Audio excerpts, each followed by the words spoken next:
오늘 그리고 여기서 요한복음 18번째 시간입니다. 요한복음은 21장까지 있습니다.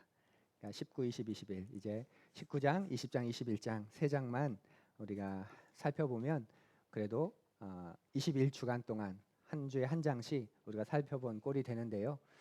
기억나세요? 네, 안 나시죠? 그러니까 제가 또 얼마 지나지 않아서 또 할 수 있는 거죠. 예. 오늘은 지난주에 이어서 예수님의 기도 후반부를 좀 살펴보려고 합니다. 먼저 우리 말씀을 오늘은 먼저 읽고 나누겠습니다. 요한복음 17장 17절부터 26절까지입니다. 요한복음 17장 17절부터 26절 한 절씩 세 번역 말씀을 따라 우리 윤독합니다. 진리로 그들을 거룩하게 하여 주십시오. 아버지의 말씀은 진리입니다.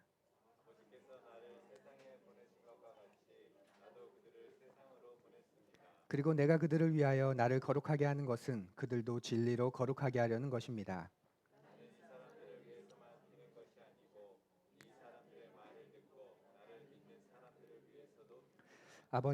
아버지께서 내 안에 계시고 내가 아버지 안에 있는 것과 같이 그들도 하나가 되어서 우리 안에 있게 하여 주십시오.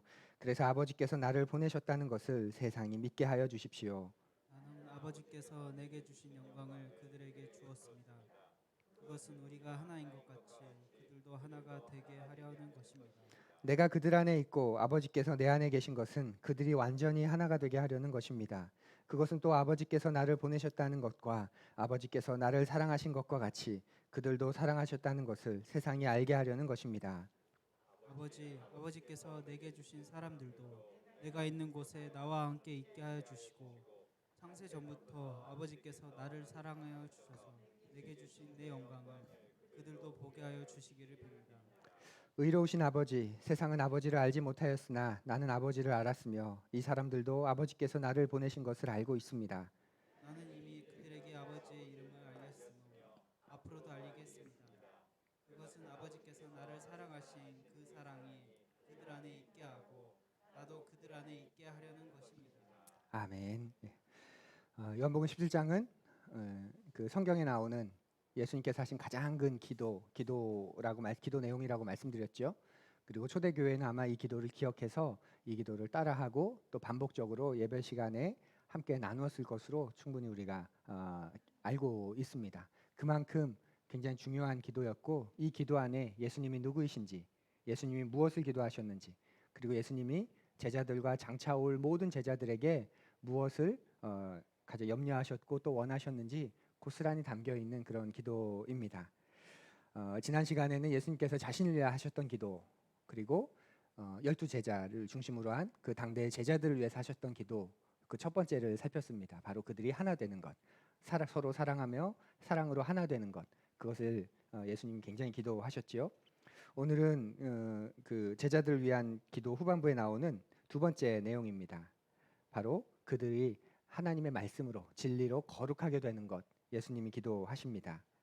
예수님이 말씀하시는 진리는 당연히 하나님의 말씀이겠지요.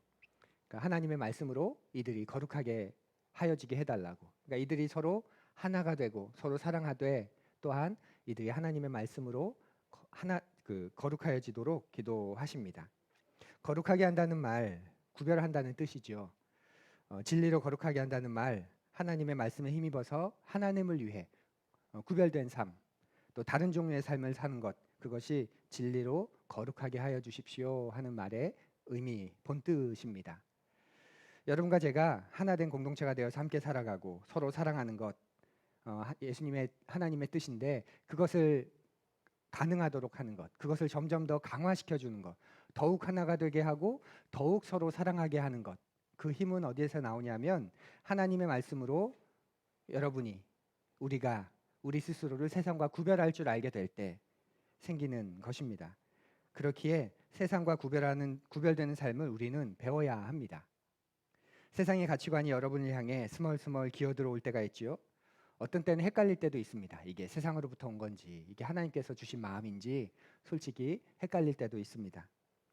그런 상황에서 하나님의 말씀으로 우리는 그 두 가지를, 세상으로 온 것인가, 하나님이 주시는 선한 마음인가, 우리는 구별해내야 합니다. 그래서 예수님이 제자들을 위해 이 두 번째 간구를 하시는 것이지요. 그러면서 18절에서 제자들을 세상으로 보내신다는 기도를 하십니다. 이들이 하나 되게 해주십시오. 더욱 서로 사랑하게 해주십시오. 근데 이것이 점점 더 깊어지기 위해서는 말씀으로 거룩하게 해주셔야 합니다. 이들이 하나님의 말씀으로 구별된 삶, 세상과는 다른 삶을 살아가게 해주셔야 합니다. 그러면서 하시는 말이 그래서 저는 이들을 세상으로 보냅니다. 이렇게 기도합니다. 18절인데요. 우리 앞을 보면 함께 읽어볼까요? 아버지께서 나를 세상에 보내신 것과 같이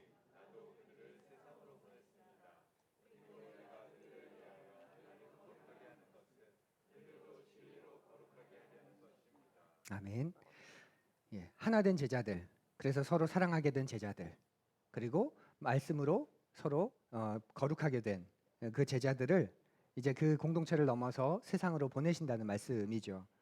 아버지께서 저를 보내신 것처럼 저도 그들을 보냅니다. 그러니 진리로 더 그들을 거룩하게 해주십시오. 이렇게 기도하시는 겁니다. 예수님은 우리가 사는 이 세상을 정확하게 이해하고 계셨던 거죠.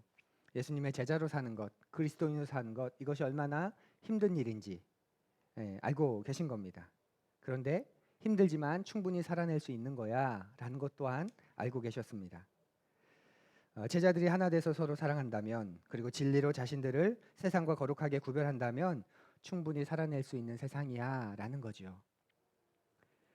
거룩이라는 것 우리가 너무 추상적으로 이해하지 않으면 좋겠어요. 우리가 신앙에 있는 어떤 익숙한 표현들을 반복적으로 주문처럼 이야기하다 보니까 어느 순간 굉장히 추상적으로 이해합니다. 거룩이라는 것도 마찬가지입니다. 거룩이 뭐죠? 목소리가 근엄해지는 건가요?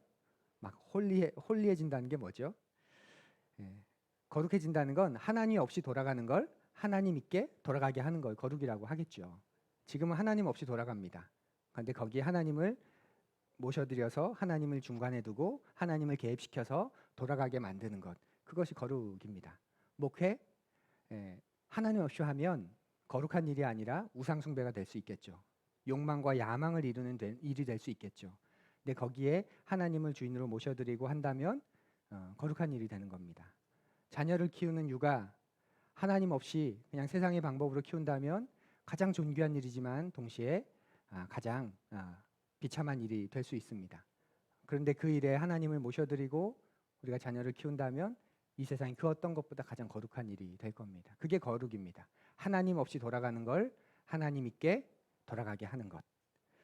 그래서 세상에 속하라고 제자들을 세상으로 보내시는 게 아니라 예수님께서 세상을 회복하시고 치유하시는 것처럼 제자들도 깨지고 상한 세상을 회복하고 치유하라고 보내시는 거죠. 그곳이 그 사람들이 그 일이 네가 있는 그 삶의 자리가 하나님 있게 돌아가라고, 우리를 그렇게 거룩하게 하고 그곳에서 거룩의 직분을 감당하라고 보내시는 것이지요. 겨우 근근히 겨우겨우 살다가 천국에서 만나보자, 이게 아닙니다. 하나님에게는 큰 그림이 있으십니다.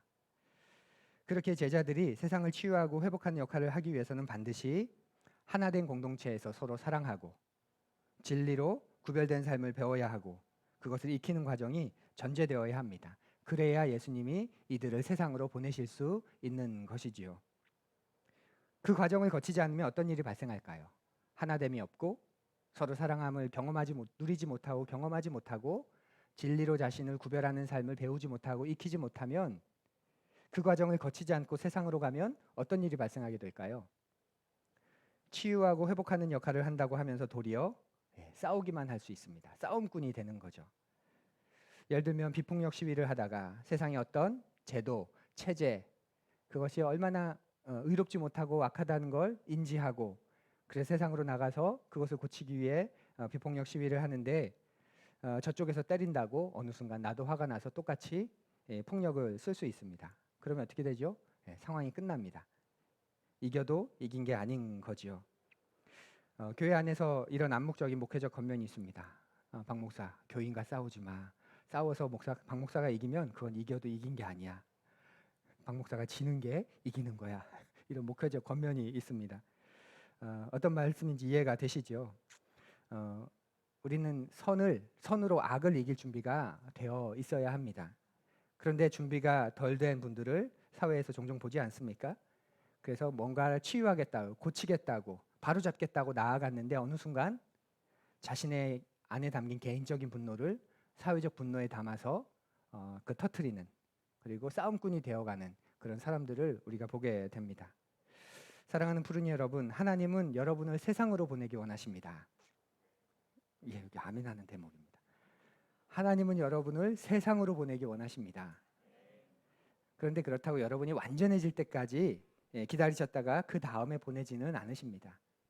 하지만 적어도 공동체 안에서 사랑으로 연대하고 있고 말씀으로 구별되어 준비되어 있을 때 여러분을 세상으로 보내시고, 그때 여러분은 세상을 향해 힘있게 들어갈 수 있습니다. 이것이 제자들을 위한 지금 예수님의 두 번째 기도입니다. 진리로 저희를 거룩하게 하여 주십시오. 이렇게 12제자를 위시한 당대 제자들을 위해 기도를 마치신 다음에 예수님은 세 번째로 이제 장차 올 모든 제자들을 위해 기도하십니다. 20절 말씀 함께 읽습니다. 나는 이 사람들의 말을 듣고 아멘. 예, 분명히 나오죠. 이 사람들의 말을 듣고 나를 믿는 사람들. 문자 그대로 12제자를 통해서, 당대의 제자들을 70인의 제자들을 통해서, 당대의 사람들을 통해서 복음을 듣고 지금까지 2000년 가까이 이어져 오고 있는 그리스도의 사람들, 그리스도인들, 작은 예수들, 그들을 위해서도 기도합니다. 예수님이 이런 엄청난 우주적인 기도를 드리십니다. 21절에서는 12제자를 위한 기도와 같은 똑같은 기도를 이들을 위해서도 드리고 계십니다. 읽어보시겠습니다. 아버지께서 내 안에 계시고 내가 아버지 안에 있는 것 같이 그들도 하나가 되어서 우리 안에 있게 하여 주시옵소서. 그래서 아버지께서 나를 보내셨다는 것을 세상이 믿게 하옵소서. 아멘. 예수님의 기도의 일관성이 느껴지세요? 제자들을 위해서 기도하셨는데 똑같이 모든 제자들을 위해서도 같은 기도를 또 반복하고 계십니다. 그들도 하나가 되어서 우리 안에 있게 하여 주십시오. 그러면 아버지께서 나를 보내셨다는 것을 세상이 믿게 될 겁니다. 예수님께서 가장 중요했던 제자들을 위한 기도, 바로 적대적인 환경인 세상 속으로 사랑으로 하나 되는 공동체를 이루는 것인데, 예수님은 그것을 계속해서 모든 제자들을 위해서도 기도하고 계십니다. 아까 거둠의 기도해 보니까 제설교가 기승전 공동체라고. 근데 제설교가 기승전 공동체가 아니라 성경이 기승전 공동체입니다. 저보고 너무 뭐라 하지 마십시오. 예. 교회가 가장 중요한 사명이 그것이죠. 그렇기에 교회는 사랑이 없으면 교회라고 불릴 자격을 상실하게 되는 겁니다. 건물이 없어서, 목회자가 없어서, 교인이 적어서, 아니면 재정이 약해서, 그래서 교회라고 불리는 자격을 상실하는 게 아니라, 그것이 하나 되는 공동체인데 그 하나됨이 깊어지기 위해서는 서로 사랑해야 하는데, 그 사랑이 없을 때, 그 사랑이 사라질 때 더 이상 교회라고 불리는 자격을 상실하게 되는 것이지요. 그러면 사랑하는 공동체가 되면 어떤 일이 일어나게 될까요? 예수님이 말씀하시는 것처럼 아버지께서 예수님을 보내셨다는 것을 세상이 믿게 되는 거지요. 다르게 표현하면 전도와 선교가 이루어지게 되는 겁니다. 전도와 선교에서 말 굉장히 중요하죠. 또 프로그램 또 중요합니다. 재정적인 그런 지원 없어서는 안 됩니다. 그런데 전도와 선교에서 가장 중요한 게 있습니다. 그게 뭘까요? 네, 이럴 때 좋습니다. 눈을 내리까시면 갑자기. 전도와 선교에서 가장 중요한 게 뭘까요? 예수님께서 제자들이 사랑으로 지금 하나 되게 해달라고 하셨죠. 그래서 진리로 거룩한 공동체가 되게 해달라고 12제자에게, 그리고 그 이후에 세워질 모든 제자들을 위해서 기도하셨습니다. 그리고 그들을 세상으로 보낸다고 하셨습니다. 그래서 그들을 보면 세상이 예수님이 하나님께서 보내신 그런 분임을 믿게 된다고 하셨습니다. 그러면 전도와 선교에서 가장 중요한 게 뭡니까? 증언하는 사람들의 증인 공동체가 가장 중요한 거죠. 증언하는 사람들이 살아가는 공동체가 있어야 합니다.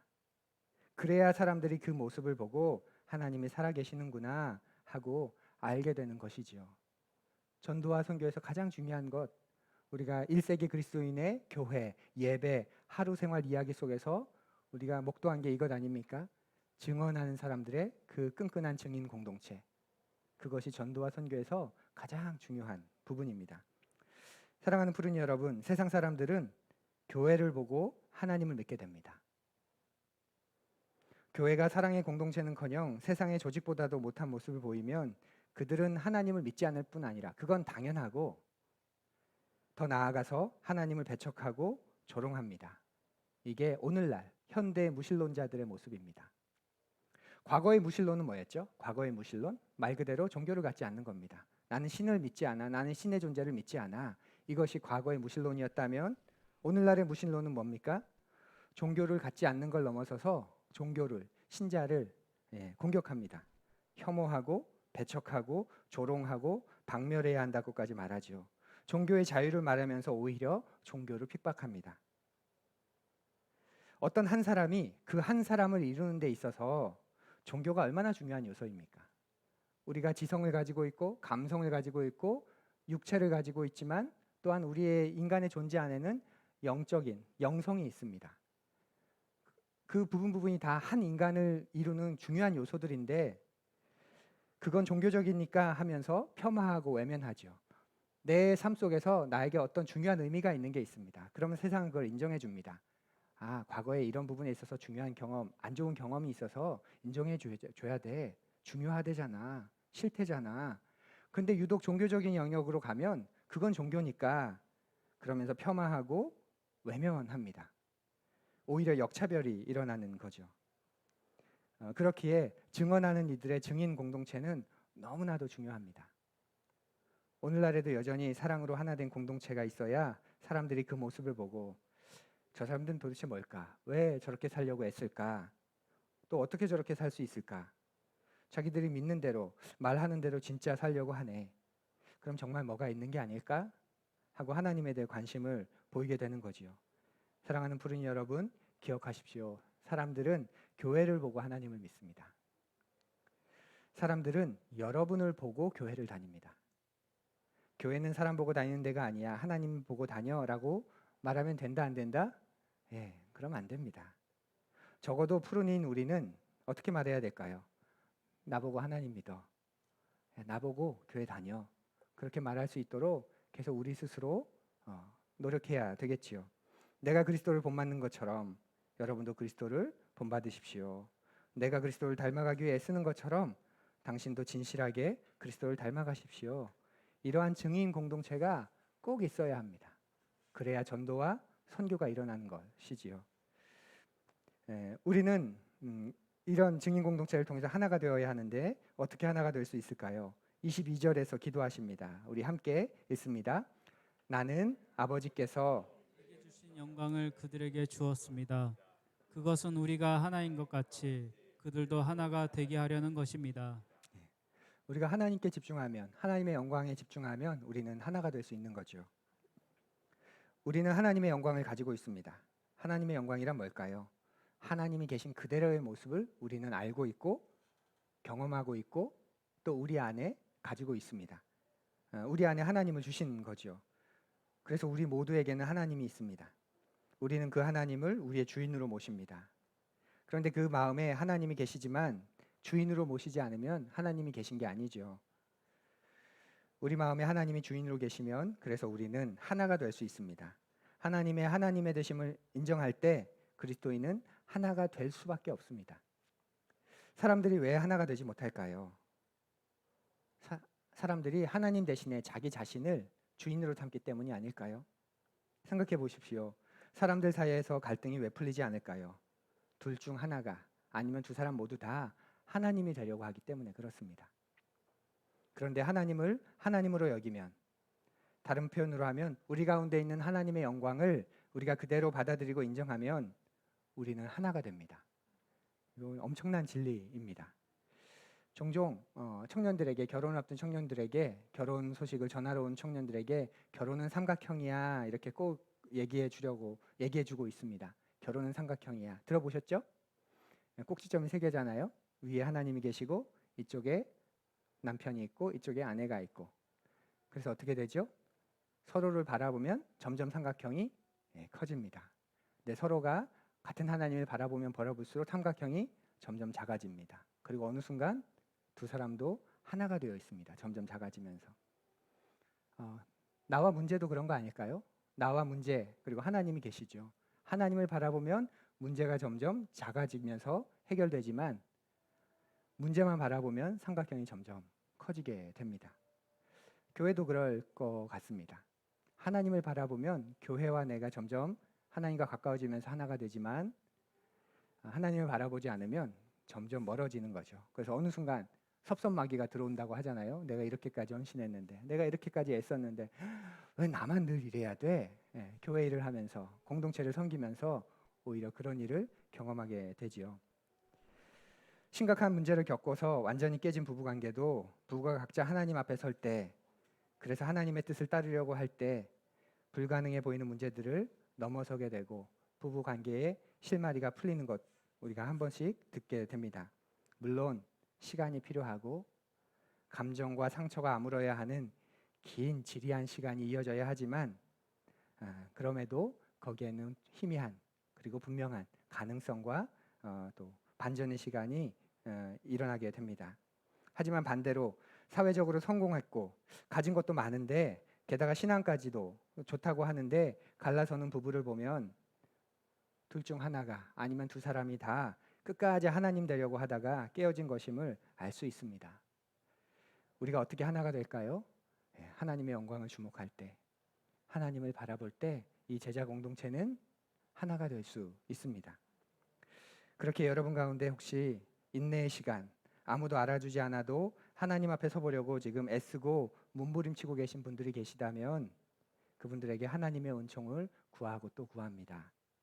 여러분 덕에 그 관계가 지금 깨어지지 않고 있는 것이고 또 유지되고 있는 것입니다. 여러분 덕에 더 망가지지 않고 있는 것입니다.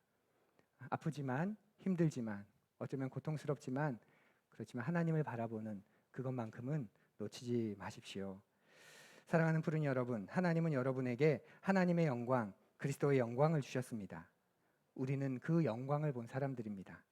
그래서 아까운 것이 없는 사람들입니다. 여기도 아멘입니다. 하나님의 영광을 본 사람에게는 아까운 것이 없습니다.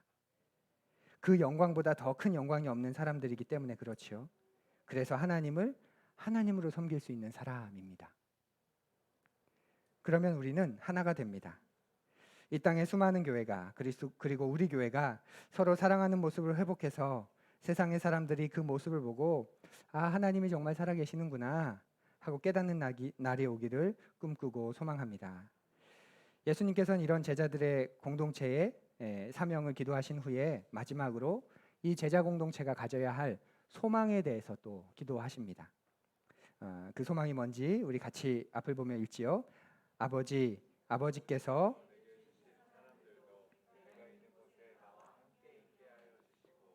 창세 전부터 아버지께서 나를 사랑하셔서 내게 주신 내 영광을 그들도 보게 하여 주시기를 빕니다. 아멘. 예수님의 이 기도가 너무나도 소망이 되지 않으십니까? 아버지께서 내게 주신 사람들도 내가 있는 곳에 나와 함께 있게 하여 주시고, 예수님은 지금 내가 있는 곳 이렇게 장소적인 개념으로 말씀하고 계세요. 이것은 후에 우리가 완벽한 영생, 완벽한 하나님께로부터 오는 생명을 누리게 될 때 누리게 될 그 무엇이라고 할 수 있습니다. 하나님 나라가 완전히 임하게 될 때 우리가 경험하게 될 그 어떤 것, 그 무엇이라고 할 수 있는 것이죠. 그것을 누리게 해달라고, 그것을 소망하게 해달라고 기도하고 계시는 겁니다. 요한사도는 계시록에서 지금 요한복음이죠. 요한사도가 계시록에선 그것을 새 예루살렘 성이라고 불렀습니다. 바로 예수님이 임재해 계신 곳, 그 예수님이 영원히 거하시는 곳입니다. 그렇게 우리에게는 바로 이것, 종말론적인 영성이 굉장히 중요합니다. 종말이 사라진 신앙은 신앙이 아닙니다. 예수님의 기도가 그것을 말해줍니다. 지금 예수님의 기도를 쉽게 풀면 이런 겁니다. 아버지, 마지막 날에 임할 그 영광, 그 영생 저들이 바라보게 하시고 저들이 그것을 바라보면서 현재의 삶에서도 그 영생이 점점 더 깊어지게 해주십시오 라고 기도하고 계시는 것이죠. 예수님의 기도, 우리의 기도와 참 많이 다르지 않습니까? 예수님은 어떻게 이런 기도를 이렇게 드리실 수 있으셨던 걸까요? 하나의 힌트, 단서를 우리가 찾아보자면, 이 기도 안에서 찾아보자면 예수님이 하나님을 아버지라고 부르는 말이 요한복음 안에 굉장히 많이 나옵니다. 세보진 않았지만 그 번 정도가 넘는다고 해요. 그런데 오늘 17장 이 본문에는 예수님이 하나님을 아버지라고 부르는 말이 22번이 나옵니다. 우리말로는 그런데 영어로 보면 아버지라고는 6번, 그리고 그 당신, 유라고 16번, 그렇게 해서 총 22번이 나옵니다. 우리말에는 2인칭, 상대방을 특별히 아버지를 높여서 부르는 말이 그 말밖에 없죠. 우리말엔 당신 그러면 유라고 하는 순간 하대하는 격이어서 큰일 납니다. 그래서 그분을 높이기 위해서, 상대방을 높이기 위해서 우리는 직임을 부릅니다. 직임을. 그렇죠? 여러분이 저한테 당신 그러면 큰일 납니다. 이 관계가 이게 회복 불가능합니다. 근데 높여 부르는 거죠. 목사님이 이렇게. 그런데 당시의 언어나 이 영어 안에서는 you라고 해도 충분히 높이는 겁니다. 그 안에 존중과 높임이 담겨 있을 수 있습니다. 그러니까 예수님이 지금 하나님을 그렇게 아버지, 아빠라고 친근한 표현을 사용하시면서 22번이나 부르십니다. 여러분에겐 이게 이상하게 느껴지지 않지만 당시 이스라엘 랍비 문헌을 보면 이런 기도는 어디에도 존재하지 않습니다. 여호와 하나님, 엘로힘 그 하나님을 아빠라고 부른다고 그렇게 친근하게 부르는 기도는 그 어느 곳에도 없습니다. 예수님은 지금 하나님을 우리말의 아빠와 같은 그런 굉장히 친근한 표현으로 부르고 있는데 엄격한 의미에서 우리의 아빠와도 좀 다르지요. 우리말의 아빠는 어린 아이들이 아버지를 부르는 그런 표현에 가깝습니다. 어른들이 아버지를 친근하게 부르는 표현은 우리말에는 존재하지 않는 것 같아요. 제가 저희 아버지를 여러분에게 소개하면서 여러분 제 아빠입니다. 아빠 우리 교인들이에요. 이렇게 얘기하면 진짜 아빠랑 관계가 친하구나 그렇게 여기시겠어요. 목사님 반전인데 뭐지? 아빠라고 부르네 이런 거죠. 우리의 아빠는 약간 어린 아이들 부르는 개념인데 예수님이 사용하신 아빠라는 말은 어른이나 아이나 누구나 다 자신의 아버지를 굉장히 친근하게 부르는 비슷한 단어가 영어 안에 때 정도 될까요? 그런 표현일 겁니다. 예수님과 하나님이 지금 그런 관계라는 뜻이죠. 그렇기에 예수님은 하나님을 향해서 두려움 없이 제자들을 위해서 두려움 없이 자유함 가운데 이런 기도를 드리실 수 있으셨던 거지요. 그 아버지께서 그 친근하디 친근한 그 아빠께서 자신의 사명을 또 이들의 사명을 이루게 하실 거고 그것을 이루도록 이들 지키시고 보호하시고 그 기도를 이루실 것이기 때문에 그렇습니다. 자신을 위해 그리고 우리를 위해 이렇게 기도하는 예수님을 보면서 여러분에게 예수님은 어떤 분이십니까? 예수님이 자신에 대해 말씀하시는 대로 그리고 우리를 위해 기도하시는 대로 우리도 받아들이고 기도해야 하지 않을까요? 먼저 우리는 세상 속에서 제자들이 어떻게 살 것인지를 놓고 기도해야 됩니다. 우리는 세상에 속하지 않았기 때문에 어려움을 겪는 게 지극히 당연합니다. 그래서 끊임없이 우리는 함께 기도해 주어야 합니다. 교회 공동체나 가교에서 삶을 나눌 때도 일반 사람들이 겪는 고통에 비해서 그것에 더해서 하나님의 뜻대로 살려다가 부딪히는 그런 어려움, 그런 문제들을 우리는 계속 이야기해야 합니다. 만약 그것이 없고 그냥 이 세상을 살면서 겪는 그런 어려움에 대해서만 이야기를 나눈다면 혹시 우리가 세속에 물들어 있진 않는지 우리가 점검해야 합니다. 그리스도의 생명을 소유한 하나님의 공동체 안에 있는데도 세상의 요소들에 관한 이야기만 우리가 가득하다면 뭔가 잘못된 것, 또 우리가 부끄러워해야 하는 것 아닐까요? 또 그런 것이 결국 우리의 하나됨을 깨는 것입니다. 한쪽에서는 끊임없이 하나님 있게 돌아가게 하려고 하나님을 개입시키면서 자신의 삶의 문제, 우리 안에 일어나는 일들을 끊임없이 이야기하고 애써보려고 하는데 한쪽에서는 그냥 세상에서 당하는 어려움만 끊임없이 이야기하면 그것이 공동체를 깰 수 있는 거죠. 교회 공동체가 건강하게 하나 되고 구성원이 서로를 사랑하는 이유는 우리가 세상에서 어떻게 살아낼지 하나님의 백성으로 어떻게 살지를 함께 고민하기 때문입니다. 그렇게 우리는 예수님이 그렇게 우리를 위해 기도하신 것처럼 우리도 이것을 위해 끊임없이 기도해야 합니다. 또 예수님을 통해 우리들이 배워야 하는 기도는 공동체 안에서 제자들이 어떻게 살아갈 것인가에 대한 기도이기도 합니다. 우리는 공동체의 하나됨을 늘 염두에 두어야 합니다. 교회 안에서 관계 맺는 일에 미숙해서 자존심 때문에 하나 되지 못하는 그런 모습들을 한 번씩 보곤 합니다. 왜 그럴까요? 어려서 그런 거죠. 신앙생활을 아무리 오래 했어도 자존심을 내세우고 주님보다 높이 올라간 사람이 있다면 그는 신앙이 어린 사람일 뿐입니다. 기도를 많이 하고 성경을 많이 읽고 신학 지식이 많아도 그저 어린 사람일 뿐입니다. 자신의 자존심이 하나님의 영광보다 위에 올라간 사람, 결코 공동체의 하나됨을 지킬 수 없습니다. 그렇기에 그 자존심을 내려놓는 법을 배워야 합니다. 자존감을 내려놓아서는 안 되지만 자존심은 내려놓을 줄 알아야 합니다. 그걸 내려놓는 법을 배우는 것이 하나님이 우리 가운데 두신 하나님의 영광을 받아들이는 사람의 모습이기 때문입니다. 그리고 우리는 예수님의 기도를 통해 우리가 주님 안에서 어떻게 이 영성을 깊게 할 것인가를 놓고 계속 기도해야 합니다. 사랑하는 푸른 여러분, 지속해서 하나님을 알아가십시오. 예수님께서 계속해서 알려주시겠다고 말씀하지 않으시나요?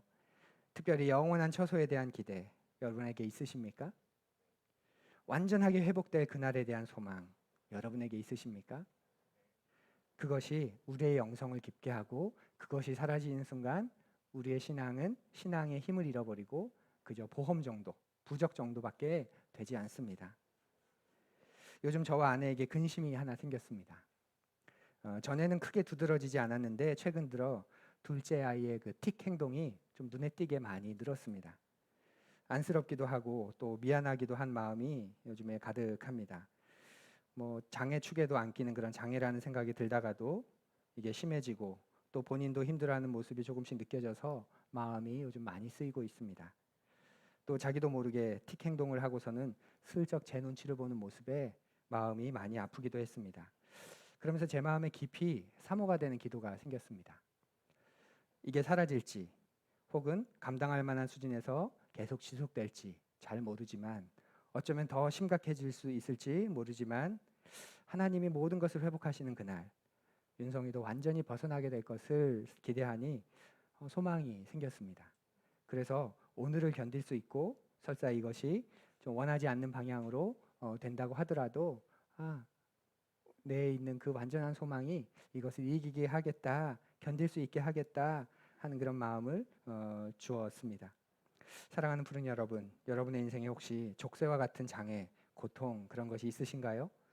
그것들을 완전하게 치유하고 회복하는 예수님이 계신 곳에 여러분과 제가 함께 할 것입니다. 그것을 바라보고 그분의 생명을 오늘 여러분의 삶의 자리에서 누리며 살아가시기를 간절히 바랍니다. 사랑하는 푸른 여러분, 여러분의 기도는 여러분 자신입니다. 그리고 여러분의 기도는 여러분이 믿는 하나님을 반영합니다. 그분이 정말 인격체인가? 아니면 그분이 램프의 요정에 나오는 지니 같은 분인가? 정말 그분이 큰 그림을 가지고 계시고 역사까지 주관하시면서 내 삶을 이끌어 가시는 분인가? 아니면 나에 대해서 무심하고 별로 간섭하지 않으시는 그런 분인가? 여러분의 기도는 여러분이 믿는 하나님의 모습을 반영합니다. 지난 주일과 오늘 우리는 두 번에 걸쳐 그 예수님의 기도를 살폈습니다. 하나님을 말할 수 없이 친근하게 아버지라 부르는 그 예수님의 기도를 우리가 들었습니다. 여러분 모두 더욱 깊어지는 영성으로 하나님의 생명을, 그 영생을 한 주간 누리셨으면 참 좋겠습니다. 그리고 하나님의 기쁨과 사랑과 임재가 가득한 삶을 추구하며 살기를 간절히 소망합니다. 우리 함께 거듭의 기도 드리겠습니다.